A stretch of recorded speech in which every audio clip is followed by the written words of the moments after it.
त्रास होय, होऊ शकतं. असेही काही संप्रदाय आहेत जे ईश्वराला मानित नाही. त्या संप्रदायात सांगितलेल्या साधनाचा तत्परतेने साधना केली असता मनुष्य सहजासहजी मुक्त होऊ शकतो, सांसारिक दुःखापासून सुटू शकतो. पण त्याला प्रत्येक क्षणाला वृंदीगत होणारा परमानंद भगवत प्रेम प्राप्त होत नाही. जर त्याच्या ईश्वराबद्दल विरोध, द्वेष व ममताच आग्रह नसेल तर त्याला भगवत प्रेमाची प्राप्ती देखील होऊ शकेल. मग तो ईश्वराला मानो या ना मानो, तात्पर्य त्याचे आपल्या सिद्धांतावर प्रेम आहे पण दुसऱ्याच्या सिद्धांताचा द्वेष न करता तटस्थ होतो. त्यालाच मुक्ती झाल्यानंतर भगवंताचे त्याच्या प्रेमाचे प्राप्त होऊ शकते. भगवंतामध्ये आज गोष्टीची शक्यता नाही की जर मनुष्य मानले तरच तो मिळेल, अन्यथा मिळणार नाही असे नाही. वास्तविक उत्पत्ती विनाशशीला पदार्थाचे आकर्षणातच मुख्य बाधक असते. जर मनुष्य अशा पदार्थापासून सर्वदा अलिप्त असंग रागरहित झाला तर तो मुक्त होईल, अर्थात त्याचे पारतंत्र्य नष्ट होते. गीता ईश्वराच्या किती रूपाने वर्णन करते. सगुण साकार, सगुण निराकार व निर्गुण निराकार असे 3 प्रकारे ईश्वर रूपाचे वर्णन आले आहे. जर ईश्वराला सगुण निर्गुण मानले तर त्या सगुणाचे 2 भेद होतील, सगुण साकार व निर्गुण निराकार. तसा निर्गुणाचा एक भेद होईल. निर्गुणाचा निराकार ते ईश्वराला साकार निराकार मानले तर साकाराचा एक भेद होईल. सगुण साकार आणि निराकाराचे 2 भेद होतील. सगुण निराकार व निर्गुण निराकार गीतेत 7व्या अध्यायाच्या 19व्या व 30व्या श्लोकात, 8व्या अध्यायात 8व्या श्लोकापासून 16व्या श्लोकापर्यंत आणि 11व्या अध्यायापासून 18व्या श्लोकाच्या ईश्वराचा सगुण साकार, सगुण निराकार आणि निर्गुण निराकार या 3ही रूपाचे वर्णन केले आहे.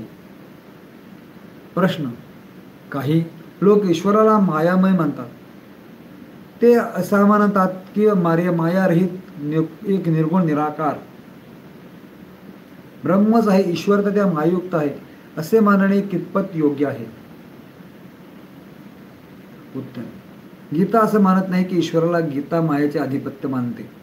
माया ईश्वराला अधीन असते. भगवंतांना म्हटले आहे की आपल्या प्रकृतीला वश करून आपल्या योगमायेने प्रगट होतो. 4.6. जे जीव मायेत अडपडले आहेत त्यांना उपदेश किंवा बोध देण्यासाठी ईश्वर मायेचा स्वीकार करून आपल्या इच्छेने अवतार घेतो. ज्याप्रमाणे एखादा इंग्रज हिंदी जाणत नाही तेव्हा हिंदी व इंग्रजी दोन्ही भाषा जाणणाऱ्या दुर्भाषी व्यक्ती त्याला हिंदीत लिहिलेला मजकूर इंग्रजांना अधीन होऊ शकत नाही, कारण तो फक्त दुसऱ्याच्या समजावून सांगण्यासाठी इंग्रजाला कामात आणतो.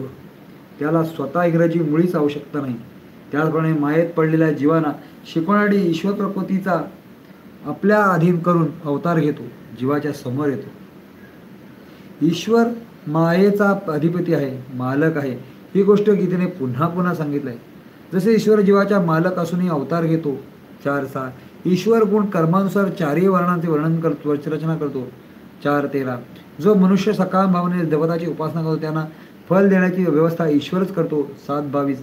मग महाप्रलयात संपूर्ण प्राणी प्रकृतीची लीन होणं होतात आणि पुन्हा महासागराचा आरंभ ईश्वर त्याची रचना करतो.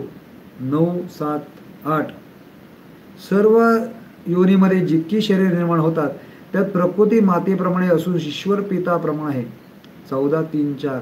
ईश्वर सर्व प्राणीमात्रांच्या हृदयामध्ये राहतो आणि जीवाच्या आपल्या कर्माप्रमाणे फिरवतो.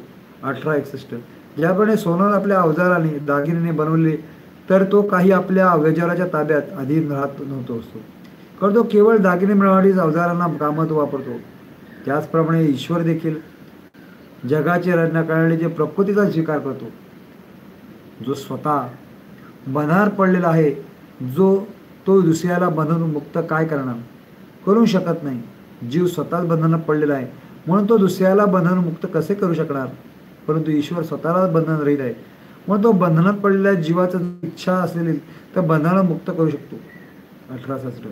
मायाच्या बंधनात पडलेल्या जीवाची उपासना केल्याने उपासकाला बंधनातून मुक्ती मिळत नाही, पण ईश्वराची उपासना करणारा जीव मुक्त होऊ शकतो. तात्पर्य असे की ईश्वर जीव होऊ शकत नाही आणि जीव ईश्वर होऊ शकत नाही. मात्र जीव अनन्य भक्तीने ईश्वराचे अभिन्न होऊ शकतो, ईश्वरात मिळू शकतो, पण ईश्वर बनवू शकत नाही. जय श्रीकृष्ण. जय राधे राधे. पण हे पुस्तक ऐकताय, बरं वाटतंय, आनंद वाटतोय, काही आपल्या ज्या भावना आहेत त्या मेसेजद्वारे कमेंट्सद्वारे जरूर टाका.